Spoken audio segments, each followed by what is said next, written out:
Okay, so I know that ChatGPT 4.0 is kind of stealing the show right now with a lot of image generation capabilities. So I made a YouTube thumbnail with it. But what I want to show you is there's this app called Leonardo that has a model called Phoenix 1.0 that's actually, I think, probably superior or just as good as anything that you could be doing with that. And it's going to be cheaper than ChatGPT. So let me just walk through what I think is good about Phoenix here. So this is all I did for the prompt. And so I said, I had a video I needed a prompt for. So I just put in some simple inspiration for what I wanted it to look like. Now, what it has in the image generation features in Leonardo is has this prompt enhance on. So when you do that, it always takes the prompt and then builds it out way broader than that. So what I did was I'll select the 16 by 9 and then I'll say, okay, so we're going to do a brand new thing. So I'll say add text. This thing's really good with text. That's the benefit here. I know that GPT has been nailing it, but Phoenix is really good for this too. And it has been for a while. So I'm going to say add the text, data analysis with Python. And I'm going to say, okay. So let me just go ahead and make sure that I'm going down because I just generated one on accident, but I'll give you a good example of what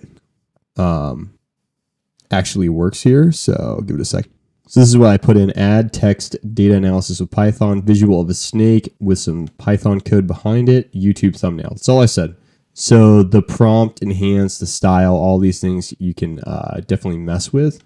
When I first ran that generation, this is just to show how good the words are. But when we actually get to this, okay, so let me pull this up, right?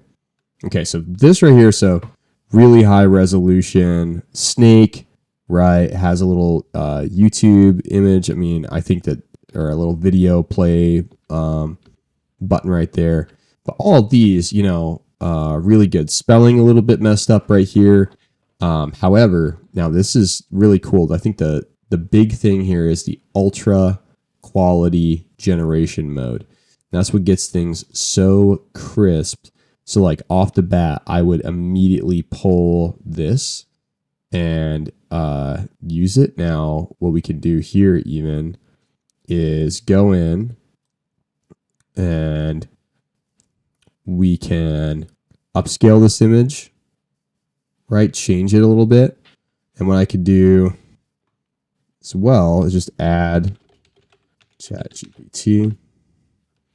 So again, throw two of those generations at it real quick.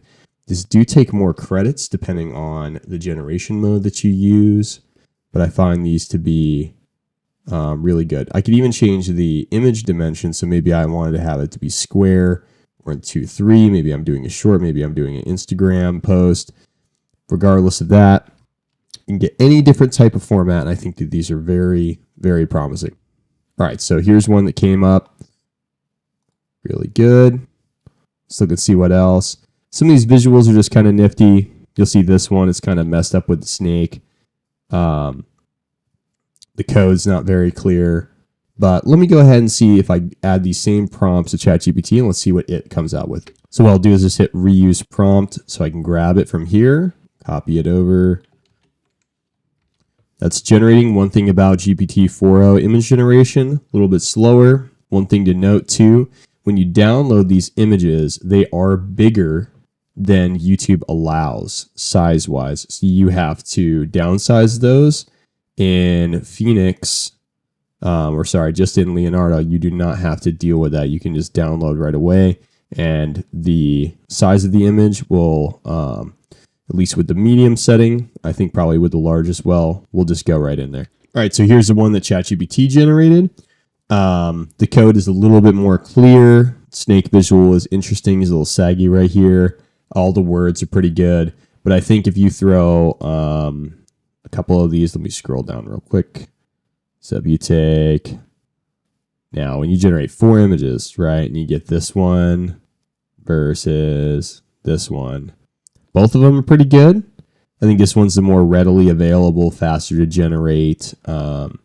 maybe visually more interesting. And I definitely think that like Phoenix as a image generation model is definitely not to be looked over. So anyhow, I hope that was helpful. If you want to go check out Leonardo, definitely hit the link in my description of this video. And thanks for watching.